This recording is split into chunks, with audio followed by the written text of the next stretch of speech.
Welcome to the Fantasy Sports Wrap. This is episode number 11. Michael Potter. Darren Phillip here. And Darren, a fun week this week. I actually was down 2-8 at the start of the day and came back and got myself a little 5-4-1. And for the first time, well, really the second time, but the first time, it seems like in forever since I played you in week 1, my strategy worked of getting saves, which I won huge, 12 saves, which I didn't need it. ERA and whip. It actually worked this week, and I got myself a 5-4-1. Could have been a 6-4, but Brett Gardner went off on Sunday night, surprisingly enough. So I take it you're going to stick with the strategy then. You're probably going to stick with it. You know, I was talking to you about it, and you were like, "Hey, it's worked 2 out of 4 weeks, so it's kind of hard to say it's not going to work." Right. This is the only thing, and we talked about this. This is the only thing, and if you're out there listening and you want to give me some advice on this, I welcome it from anybody. But the only thing is, I go into every week knowing I can only win 8 categories. That's the max I can win because I'm never going to win wins and strikeouts with this strategy. You know what I mean? Right. Yeah. So, is that smart to do? Is that not smart to do? And I've only won it 50% of the time. So when I don't win ERA and whip, I only get 1 pitching category. I mean, I'm only assured of 1 pitching category, and nobody's assured of anything. But I don't know if that's the smartest way to go about it, or is it better to build a balanced team? You know, trade off some of these stud closers and get a couple stud starters. Well, I went that way a little bit this week. I traded one of my closers for Garrett Cole. Traded Soria over to Bandit. So we'll see how it works out. And, he was your best closer, right? I mean, he had been. He'd been my best closer, but I got 4 other guys now. Right. I got 5 closers now, so I had 6. That's too much. I win saves this week 10-1, but yet I lose my matchup 4-5-1. Exactly. Well, that's my thing. I was 12-1. It's like honestly, when you look at it, I was trying to figure this out. When you look at it, unless you're playing me or you, 5-6 saves does the trick every week. Oh yeah. Right. Because you just look around. Nobody's got closers. We got all the closers. You, me, Slammers has closers. I think Bandits has a couple. Mounties. See, Mounties built a balanced team, and this week though he only won saves though. I mean, he got lit up in ERA and whip, right. But you take my 12 away, you take your 10 away, it ups all the way down to 5, and he won his saves by 3. Right. Yeah, I'm talking myself into this. I got to trade some of these guys. I don't need to win 12-1. No, you don't. Because quite honestly, the only way you could really steam in this league, Darren, is if you had just your starting players, your offensive players, and you had 3 or 4 closers, and then you took the other 5, and then all 3 bench slots, and just constantly had guys. And every week you picked up 3 2-star guys that were available. Right. But you're not going to win the ERA and whip that way, probably. No, you got to be happy with your lineup too. Yeah. Because you used up all those transactions on pitchers. I just looked at the transaction. Slammers has used up all their transactions for this week on pitchers. Really? Well, he must like his lineup, and why not? I think he does. Yeah, he's got 23 wins leading your division, so why not? Yeah. So he's trying to. We're all kind of, especially the ones that have played before. We're all trying to search for that magic, that magic combination of what to do with your pitchers. And well, he had 14 homers and 51 RBI against you. Yeah, I know. He really swung it. It was a tough week for me. I battled.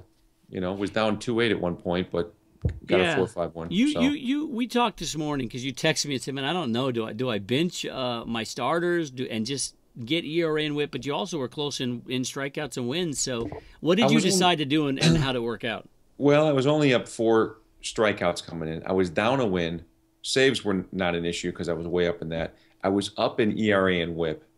So my dilemma was, do I start my 2 starting pitchers, which were Shields and and Jimmy Nelson on Milwaukee. Nelson was kind of a no-brainer. He got lit up his last time, and I thought I'm going to pass on him. 2 1/3, and Yeah, that was just.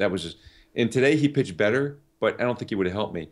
Shields got knocked around. I was thinking, okay, he's pitching at home. He pitches for San Diego, pitching at home against Colorado. They're not hitting the ball that well. No, they're not.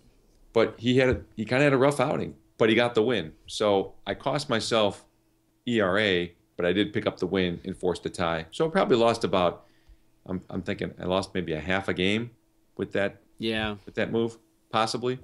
Well, and Cody Allen didn't help you out. I mean, he came into close and gave you a 9 ERA and a 1 WHIP. It's only 1 inning, but yeah, I Yeah, mean, he that that didn't help didn't. you out either. Darren, that might have. I mean, because you only lost ERA, what, 5 to 5.087.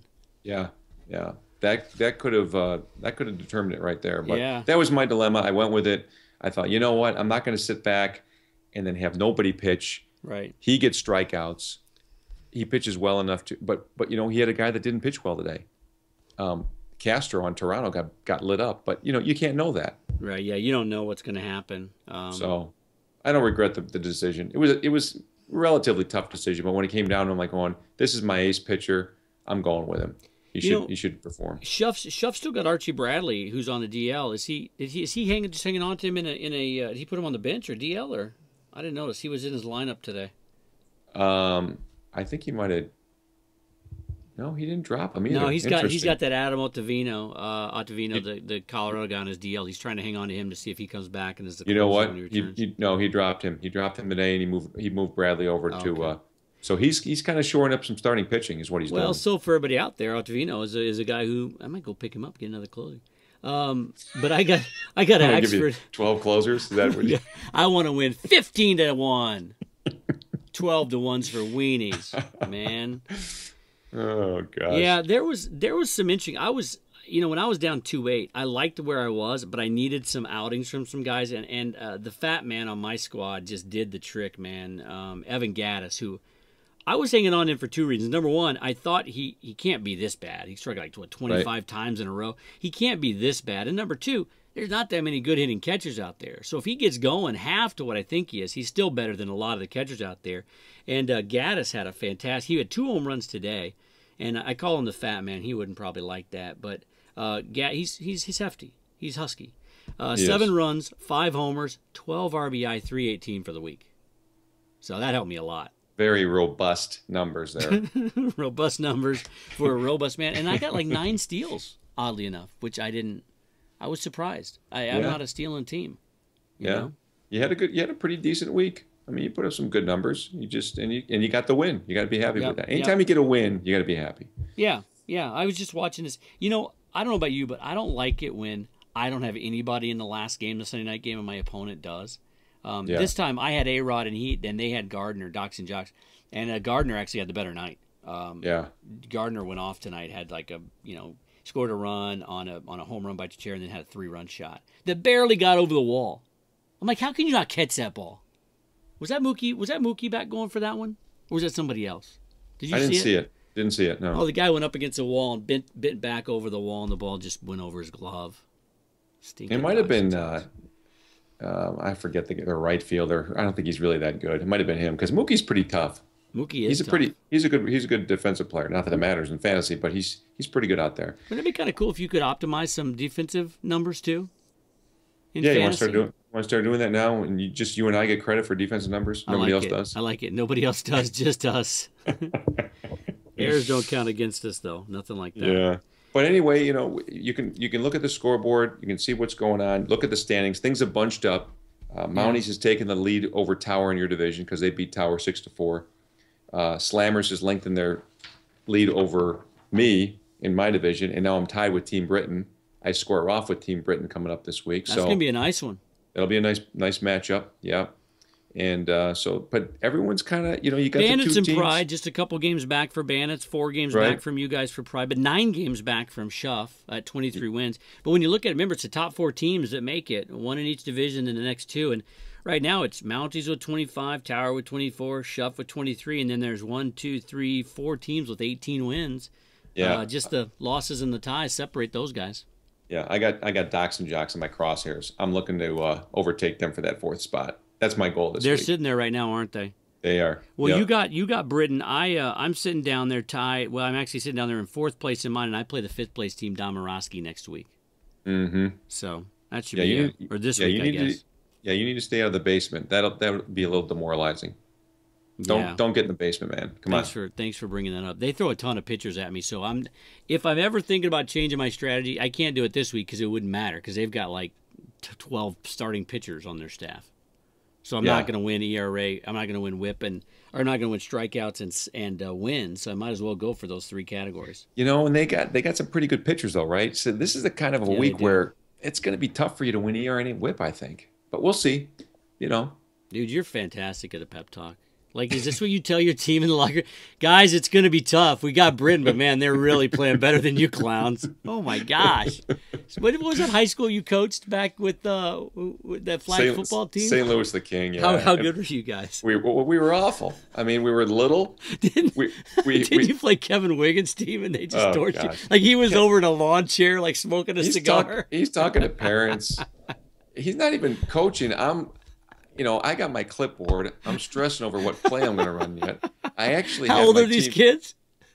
They were 5th through 8th graders. You're stressing over what play to run with 5th graders. You know what I had them running? What? I had them running the wishbone. Oh believe it or not. They're probably going, one of the most complicated offenses. What do we do here? Are you like throwing the clipboard, throwing the hat down? I did. Johnny! I threw the clipboard. You know, it got to a point. Well, the problem was we had such a small school in numbers too. We'd be playing 5th through 8th graders against 7th and 8th graders. So that's all they had. For football, it got to a point where whenever we punted the ball, they'd run it back. So you just go for it? I just go for it. I got tired of yelling punt team and then having them race up and down the field. There's a few people in this league that are going to watch this and know who Kevin Wiggins is. He was the cheerleader who we would always get to do backflips into the opposing team's huddle during timeouts. And then you hit him and you go, oh, sorry, my bad, coach. Act like it's an accident. Coach, I was looking, what are you doing?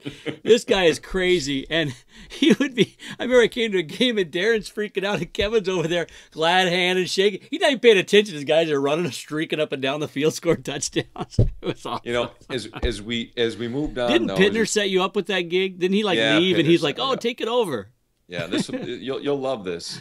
Okay, I did it for a year. It was okay. It was very I don't know. So it's stressful. Built a lot of character in me, I guess. A lot of patience. But as the year went on, we got a little bit better. You know, because the physical size did not matter as much. You're playing flag football, you're in trouble. Then we went to basketball. We were a little bit better there. Baseball was our sport. Unfortunately, I had to wait for the whole year to get to that point. To figure that out. So your pep talk of football is like, guys, I know they just ran back the 3rd punt. We're going to be good at baseball. We're going to be good at baseball. Just hang with me, guys. Hang with me, Billy. Let's go. Hail Mary. Full of grace. Oh, man. Oh, God. I knew you honed your pep talk skills. So I'm going to tell my Bushwood Loopers, guys, stay out of the basement. It will be demoralizing down there. Hey, last thing. No buzzsaw of the week this week. We try to name one, but, you know, everybody, there was 3 6-4s and a couple 5-4-1s, and that was it. Yeah. So everybody had a pretty average week. I think we gave one to Pat. We gave it to Pat when he beat me only 6-4, but in comparison with the rest of the league, his numbers were far and away better. I think that happened. He would have beat quite a few in the league, yeah. This week there were several teams that had some decent numbers in different categories, and all the scores were really nobody even. that would have crushed it, though. No. Yeah, nobody that would have crushed it. But anyway, so that's where we stand. Deron, any advice? You know, we're kind of hovering around the middle of the pack, so I don't know if we even want to give advice, but any tips to anybody or anything? I don't know. I don't have any tips to give. Is there any footage of these old games? Did any parents have any video cameras, or was Pittner ever out there just laughing his rear end off about it? What he got you to take over? Pittner never showed up. He was gone. You know, remember in Necessary Roughness when the guy was looking around for his friends and they were all gone? That's what happened. I looked around. Where's bartender Al? He was actually the coach before Pittner. Where's Pittner? These guys are nowhere to be found. So these kids, like in 4th, 5th grade, they had bartender Al. In 6th grade, they had Pittner. In the 7th grade, here it comes. Come on, guys. We can do it. Baseball's our sport. Let's get out there and get them in football. That's awesome. Oh, man. All right, Deron. Hey, good luck this week, and we'll do another too. midweek. And hopefully you can take down Britt and I can take down Dom. We're both playing the married couples. We are. We got to get them infighting. That's the whole thing. We got to get the husband and wife fighting. You know, like we got to. We need to maybe drop some stuff on the message board or something like that, just to say, you know, I don't know. Hey, I saw Billy out at the bar with a cute blonde. What's that all about? You know what, though? Kim and Bill have been married so long, Kim would be like, yeah, whatever. Yeah.